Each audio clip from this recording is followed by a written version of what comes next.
ውሻ የሚነክሰን ውሻና ድመት የሚነክሰን ደግሞ ከሆነ ያው ቀጥታ በተዘዋዋሪ መተት እየተሰራብንና መተት እንደተላከ እናስታውሳለን፣ ያስተምረናል ማለት ነው። ሶስተኛ ደግሞ ጅብ የሚያባርረን ከሆነ ቡዳ ከማንኛውም የሚነሳ ቡዳ የቡዳ መንፈስ በላያችን ላይ ይከታተለናል፣ ያጠቃናል ማለት ነው።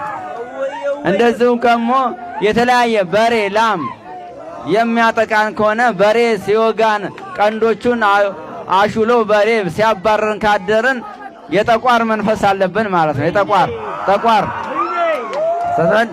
የጠቋር መንፈስ ከኛ ጋር አለ ማለት ነው። በሬ ካባረር ዛር ያካለ ወሰንጋላ፣ አዳልሞቲ፣ አዳኝ ወርቁ፣ ሻሃንበሶ እነኚህ ዛሮች ካሉ በእባብ ነው የምትመሰሉት። አትጩህ።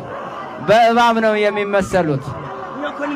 የቤተሰብ ውቃቢ ካለ በእባብ ዘላለም እናት አባት ሲገብሩት የነበረ ዛርና ውቃቢ ቅድም መምህራችን መጋቤ ሃይማኖት እንዳስተማሩን እንደዚህ አይነት በህልም የሚያሰቃየን ከሆነ ምንድነው የሚታየን? የንባብ እና ዘንዶ ካለ የሚያባርረን በህልማችን ስንሰቃይ የሚያሰቃየን የሚያቃጀን ከሆነ ቀጥታ ከአያት ከቀድሚያት ከአባት ከእናት የወረስነው የዛርና የውቃቢ መንፈስ አለብን ማለበት እንዳለብን መረዳት ያስፈልጋል።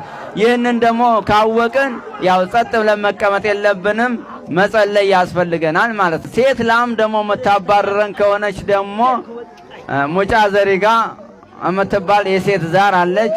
ሙጫ ዘሪጋ እነ ጎለምሸት እነ አቴቴ ወይም የጸሌ መንፈስ አደምልኪ የምትባል በዚህ በአማራው ክልል በአማራው ላይ ደግሞ ልክ ወደ አማራው ስንተረጎመው ደግሞ ምንድነው ተኮላሽ ኢያሱ የምትባል የሴት ዛር ተኮላሽ ኢያሱ የምትባል የሴት ውቃቢ ማለት ነው።